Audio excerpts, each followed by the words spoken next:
Assalamualaikum warahmatullahi wabarakatuh. Salam sehat. Selamat berjumpa kembali pada pertemuan yang keempat mata kuliah Sistem Informasi Manajemen, di mana pada kesempatan kali ini kita akan membahas terkait dengan masalah etis dan sosial dalam sistem informasi. Adapun yang menjadi tujuan pembelajaran pada pertemuan yang keempat ini setidaknya ada 4. Jadi yang pertama adalah masalah etika, sosial, dan politik apa yang diangkat oleh sistem informasi. Kemudian yang kedua adalah prinsip perilaku spesifik apa yang digunakan untuk memandu keputusan etis. Nah, di sini bagaimana Anda menjelaskan ya. Kemudian menjelaskan mengapa teknologi sistem informasi kontemporer dan internet menjadi tantangan bagi perlindungan privasi individu dan kekayaan intelektual. Berikutnya adalah bagaimana sistem informasi, jadi menjelaskan bagaimana sistem informasi mempengaruhi kehidupan sehari-hari.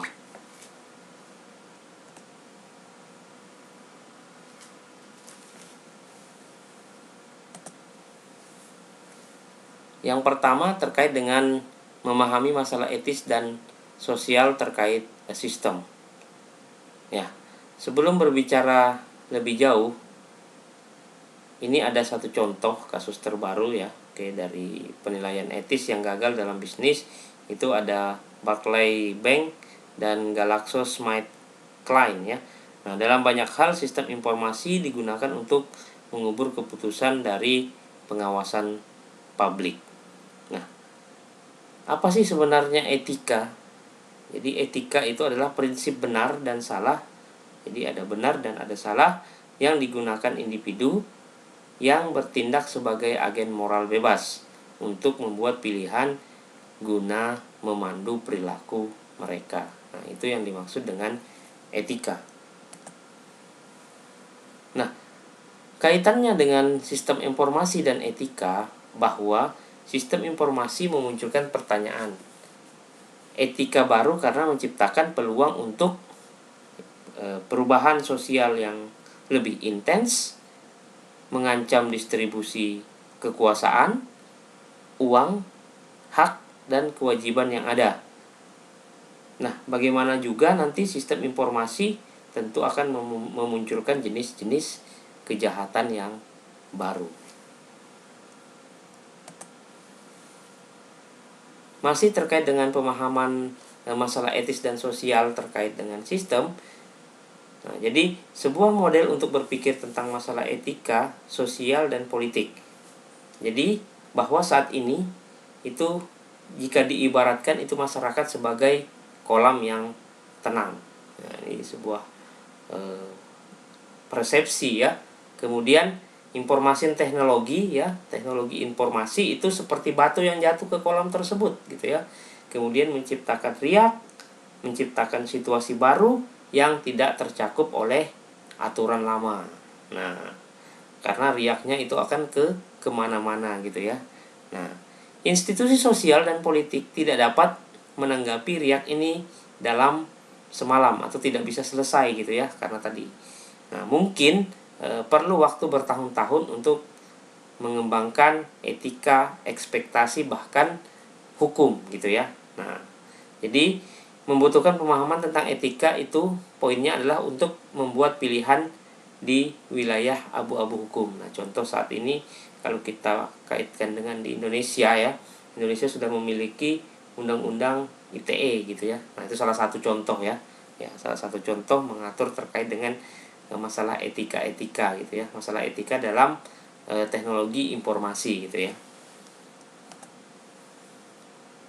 Nah, jadi lebih dalam gitu ya, hubungan antara isu etis, sosial, politik dalam masyarakat informasi itu adalah bahwa pengenalan teknologi informasi baru memiliki efek riak seperti tadi yang disampaikan, memunculkan masalah etika, sosial, dan politik baru yang harus ditangani pada tingkat baik itu di tingkat individu, ya, baik itu di tingkat sosial maupun dalam bidang politik. Nah, kemudian isu-isu ini memiliki 5 dimensi moral ya. Nah, jadi ada 5 dimensi moral kalau kita lihat dari gambar.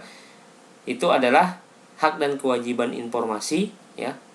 Kemudian hak dan kewajiban properti gitu ya, kepemilikan. Kemudian kualitas sistem juga mempengaruhi ya.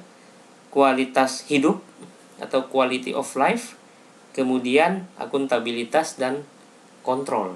Nah, ini berpengaruh atau hubungan antara isu etis dalam bidang sosial, politik, dalam masyarakat informasi. Nah, jika kita lihat ya dapat digambarkan seperti ini gitu ya, 5 dimensi moral informasi. Itu ada hak dan kewajiban informasi, hak dan kewajiban properti, akuntabilitas dan kontrol, kualitas sistem dan kualitas hidup. Kemudian tren teknologi utama yang mengangkat masalah etika itu bahwa yang pertama adalah menggandengkan kekuatan komputer. Nah, saat ini lebih banyak organisasi bergantung pada sistem komputer untuk operasi-operasi atau tugas-tugas yang lebih kritis, berbeda dengan dulu ya. Oke, kemudian menurunnya biaya penyimpanan data dengan cepat. Jadi di sini organisasi itu dapat dengan mudah memelihara basis data atau database ya, terperinci tentang individu gitu ya, atau sekelompok individu. Kemudian kemajuan jaringan dan internet itu menyebabkan atau menyalin data dari satu lokasi ke lokasi yang lain dan mengakses data pribadi dari lokasi terpencil jauh ke lokasi yang lebih jauh itu lebih mudah ya, lebih mudah. Nah, ini akan memunculkan tentunya masalah-masalah atau mengangkat masalah etika ya. Oke. Nah, terkait dengan kemajuan dalam teknik analisis data ya. Nah, di sini ada dua, ada profiling dan ada NORA ya. Oke, atau kesadaran hubungan yang tidak jelas. Nah, nanti akan dijelaskan lebih jauh terkait dengan NORA ya. Nah, baik yang pertama adalah profiling ya. Artinya di sini adalah menggabungkan data dari berbagai sumber untuk membuat berkas informasi rinci tentang individu ya. Nah, sedangkan NORA ini adalah menggabungkan data dari berbagai sumber untuk menemukan koneksi tersembunyi yang tidak jelas yang mungkin membantu mengidentifikasi misalnya seperti pelaku kejahatan atau pelaku tindak teroris ya. Nah, ini. Kemudian juga yang tidak kalah menariknya lagi saat ini adalah pertumbuhan perangkat seluler ya. Oke. Bagaimana pelacakan ponsel atau smartphone ya yang digunakan oleh perorangan atau individu. Nah, ini juga menjadi masalah etika dan sosial ya terkait dengan penggunaan sistem tadi. Oke. Nah, ini tadi yang terkait dengan NORA atau non-obvious relationship awareness. Jadi NORA itu adalah sebuah teknologi ya yang menambang sumber daya data untuk menentukan hubungan antara manusia ya. Nah, di sini misalnya ada daftar menonton ya seseorang gitu ya. Kemudian insiden ya. Kemudian ada riwayat transaksinya ya, kemudian riwayat telepon, kemudian riwayat data pribadi. Nah, ini bagaimana itu disatukan ya, kemudian dibuat dalam satu data ya, dicocokkan, diolah sedemikian rupa. Nah, itu akan memunculkan ini adalah non-obvious relationship awareness gitu ya. Jadi teknologi yang menambang, mengumpulkan ya sumber-sumber daya data untuk menentukan hubungan antar manusia. Nah, ini jadi seperti ini gitu ya. Nah, ini saat ini apakah itu jadi etika menjadi etika yang aturan yang harus dilakukan pada sistem informasi saat ini gitu ya. Oke. Terkait dalam etika dalam masyarakat informasi ya. Jadi ada beberapa konsep dasar untuk menganalisis etika itu gitu ya. Oke. Nah, jadi ada tanggung jawab, kemudian ada akuntabilitas, ada kewajiban, kemudian ada proses jatuh tempo ya. Nah, ini konsep dasar untuk analisis etika. Nah, jadi ada 5 poin ya, atau ada 5 langkah analisis etika. Oke, yang pertama adalah mengidentifikasi dan menjelaskan fakta dengan jelas ya. Kemudian yang kedua adalah mendefinisikan konflik atau dilema dan mengidentifikasi nilai-nilai tingkat tertinggi yang pasti akan terlibat gitu ya. Yang ketiga adalah mengidentifikasi pemangku kepentingan. Yang keempat adalah mengidentifikasi opsi yang dapat Anda ambil secara wajar. Dan yang kelima adalah mengidentifikasi konsekuensi potensial dari pilihan yang sudah Anda tentukan gitu ya. Oke. Nah, ada beberapa etika dalam masyarakat informasi gitu ya. Ada prinsip etika kandidat gitu ya. Nah, ini ada beberapa teori gitu ya. Ada peraturan emas ya, atau gold rule ya. Melakukan kepada orang lain sebagaimana Anda ingin mereka lakukan kepada Anda gitu ya. Nah, ada Immanuel Kant imperatif kategoris, yaitu jika suatu tindakan tidak tepat untuk dilakukan semua orang, itu tidak tepat untuk siapapun gitu ya. Oke, nah ini menurut Immanuel Kant gitu ya dalam prinsip etika kandidat. Kemudian Descartes atau aturan perubahan, yaitu dikatakan bahwa jika suatu tindakan tidak dapat dilakukan berulang kali, maka tindakan tersebut tidak benar sama sekali. Nah, ini beberapa gitu ya teori terkait dengan prinsip etika kandidat ya. Nah, masih ada prinsip-prinsip yang lain, ada prinsip utilitarian, prinsip penghindaran resiko, kemudian ada tak ada makan siang gratis, aturan etis dari tidak ada makan siang yang gratis. Ini beberapa teori-teori ya terkait dengan etika kandidat. Kemudian ada kode etik profesional gitu ya, masih dalam bahasan etika dalam masyarakat informasi. Nah, ini di Amerika gitu ya. Itu diundangkan oleh asosiasi profesional seperti AMA, ABA, AITP, ACM dan lain sebagainya gitu ya. Oke, kemudian janji oleh profesi untuk mengatur diri mereka sendiri untuk kepentingan umum dan masyarakat ya. Nah, bagaimana dengan dilema etika dunia nyata? Oke, jadi misalnya satu set kepentingan diadu dengan yang lain. Nah, misalnya contohnya adalah hak perusahaan untuk memaksimalkan produktivitas kerja. Nah, versus gitu ya, atau sebaliknya itu bahwa hak pekerja untuk menggunakan internet untuk tugas pribadi yang lebih singkat gitu ya. Nah, jadi ada dua hal gitu ya, atau dua dilema gitu ya. Di sisi lain harus meningkatkan produktivitas kerja, tapi di sisi lain ada hak pekerja gitu ya untuk penggunaan internet tadi gitu ya, mencari informasi untuk kepentingan pribadi ya. Nah, itu dua hal yang menjadi dilema. Kemudian ada hak informasi, bahwa privasi dan kebebasan di era internet. Nah, ini secara pribadi bahwa mengklaim bahwa individu untuk dibiarkan sendiri bebas dari pengawasan atau campur tangan dari individu, organisasi atau negara lain, mengklaim dapat mengontrol informasi tentang individu itu sendiri gitu ya, atau diri Anda sendiri gitu. Oke. Nah, ini yang ada di Amerika contoh-contohnya. Kemudian ada praktik informasi yang adil, bahwa kumpulan prinsip yang mengatur pengumpulan dan penggunaan informasi ya. Nah, di sini ada beberapa yang diterapkan oleh negara-negara baik di Amerika maupun di Eropa. Masih terkait dengan dimensi moral sistem informasi, ada prinsip FTC FIV ya, atau Federal Trade Commission's Fair Information Practice ya. Nah, ada beberapa poin di sini. Ada yang pertama adalah pemberitahuan atau kesadaran, atau masuk kategori prinsip inti gitu ya.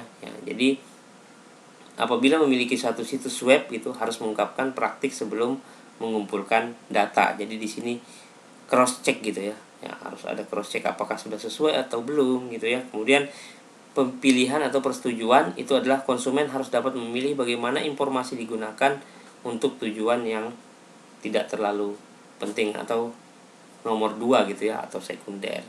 Kemudian akses atau partisipasi itu bahwa konsumen atau pelanggan harus dapat meninjau dan menentang keakuratan data pribadi ya.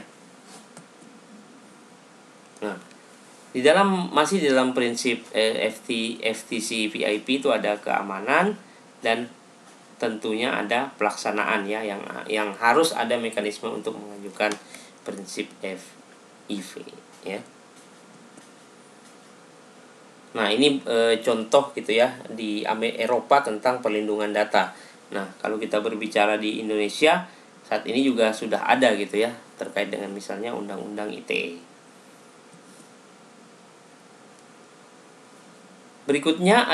Bahasan berikutnya adalah terkait dengan tantangan internet terhadap privasi gitu ya. Nah, ini ada beberapa gitu ya. Ada beberapa poin gitu ya terkait dengan penggunaan internet yang mungkin dapat mengganggu atau mengambil data pribadi, misalnya kayak cookies gitu ya. Ya, bukan kue ya, ini cookies. Itu mengidentifikasi browser yang kita gunakan dan mampu melacak kunjungan ke situs-situs mana saja yang sudah kita kunjungi. Oke, kemudian ada bug web gitu ya. Jadi grafik kecil yang tertanam dalam email dan halaman web. Jadi apa fungsinya? Yaitu memantau siapa yang membaca pesan email atau mengunjungi situs. Nah, kemudian ada spyware, kemudian ada layanan Google dan penargetan perilaku gitu ya. Oke, dia habitnya atau kebiasaannya di mana dan lain sebagainya gitu ya. Oke, nanti akan lebih dibahas lebih jauh terkait dengan layanan Google dan lain sebagainya gitu ya.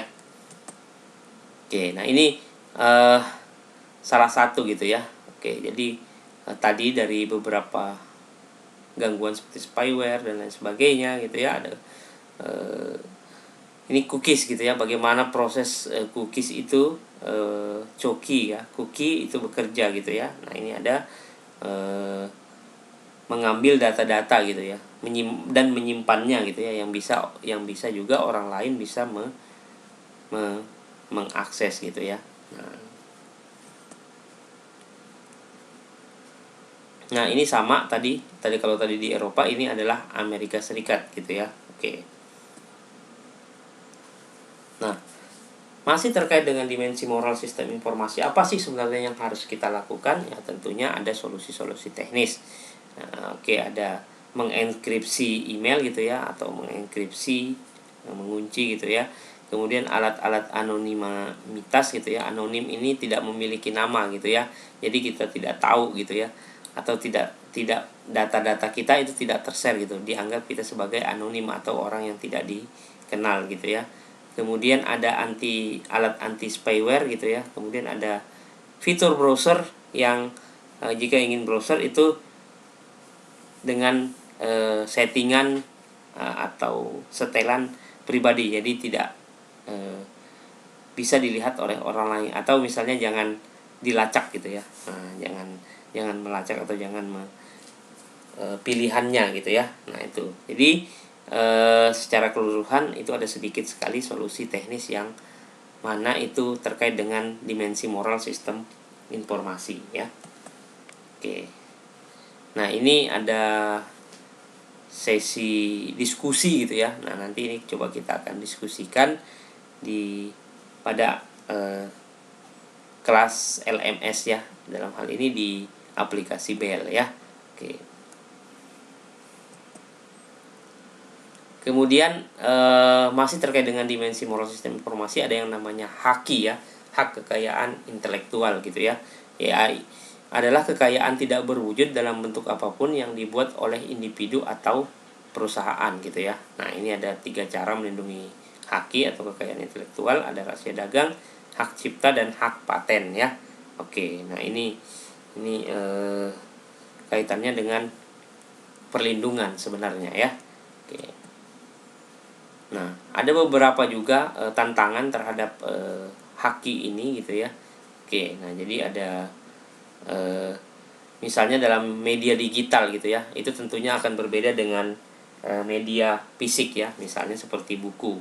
Nah, adanya kemudahan replikasi kalau di media digital ya, kemudahan menduplikasi atau mereplikasi, kemudian kemudahan transmisi ya, karena tadi dengan banyaknya jaringan jaringan dan internet yang berkembang sedemikian pesat gitu ya.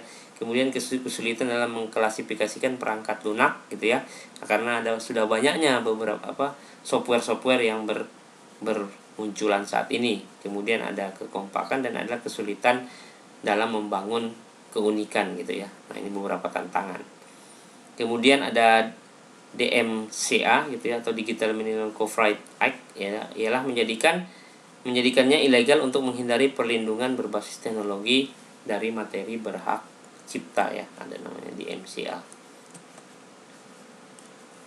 Oke, kemudian ada terkait dengan akuntabilitas, kewajiban dan kendali. Nah, ini juga menjadi hal yang dibahas gitu ya dalam dimensi moral sistem informasi.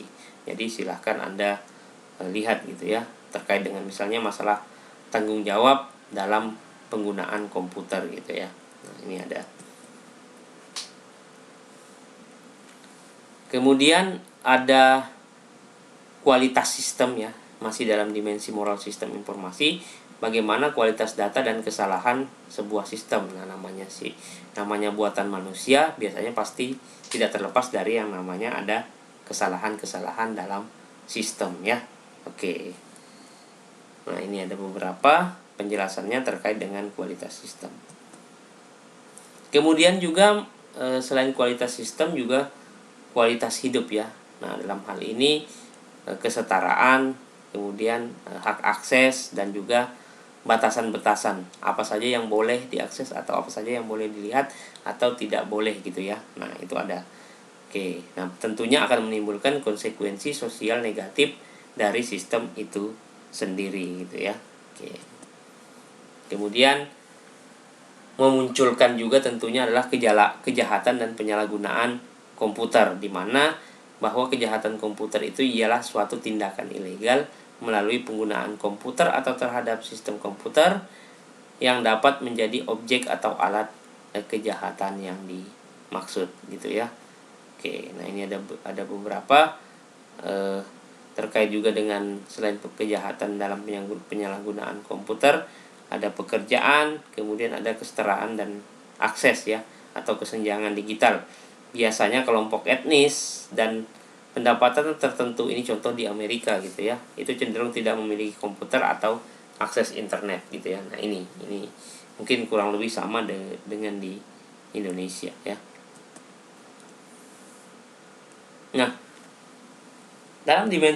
masih dalam dimensi moral sistem informasi gitu ya, tentu akan menimbulkan namanya resiko kesehatan. Ini ada beberapa gitu ya, terkait dengan cedera, stres gitu ya, kemudian mata karena penglihatan gitu ya, kemudian ada rasa jengkel, tidak sabar dan lelah gitu ya. Nah, ini bagian-bagian dari resiko sistem dimensi moral dalam sistem informasi yang berdampak ya, tentunya berdampak ini.